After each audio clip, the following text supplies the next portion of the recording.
Hello, welcome. This is the Resident Rooster. I'm here with another combo video. This time it's going to be over DDDs. With the link mechanic, it's kind of hard to combo with DDDs since it requires a link monster. That way you can get more stones to special summon. The TCG doesn't have Needle Fiber at the moment, but there's still some plays that you can do with Summon Sorceress. Summon Sorceress does require 3 monsters of the same type, but since all your decks are Fiend, it should be pretty easy to summon. The reason why I like Summon Sorceress can get your Lugia out of the deck, or it can get your Vice Typhoon out of the deck, and that can start out your combos. Since DDD do require a lot of cards, this video will showcase 3 card combos and 4 card combos. There's different type of variations that you can go for depending on the hand. But for the most part in DDDs, you run a lot of 3 cards of.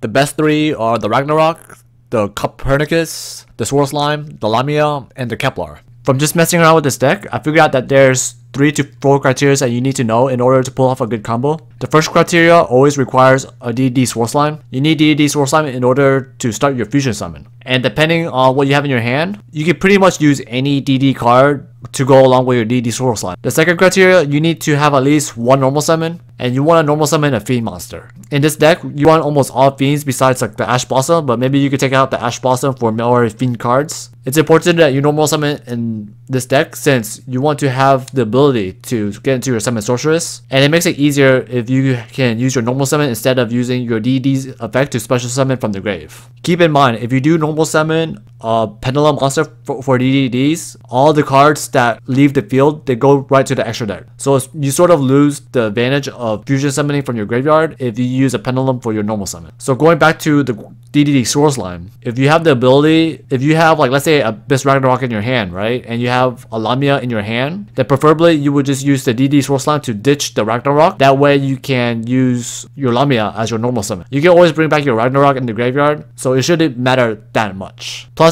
you can use your Ragnarok in the graveyard to help fusion summon to make Genghis with your DD Vice Typhoon. The third criteria is you need to have another monster in your hand. That way you can banish DD Sword Slime from your graveyard in order to conduct a special summon to trigger off your Genghis effect to special summon another card from your graveyard. As you can see from these criteria, it does require a lot of cards in your hand, but it should be worth it in the end. I hope that these 6 combo replays will help you figure out some of the kinks that you can do with DDDs, so sit back and enjoy.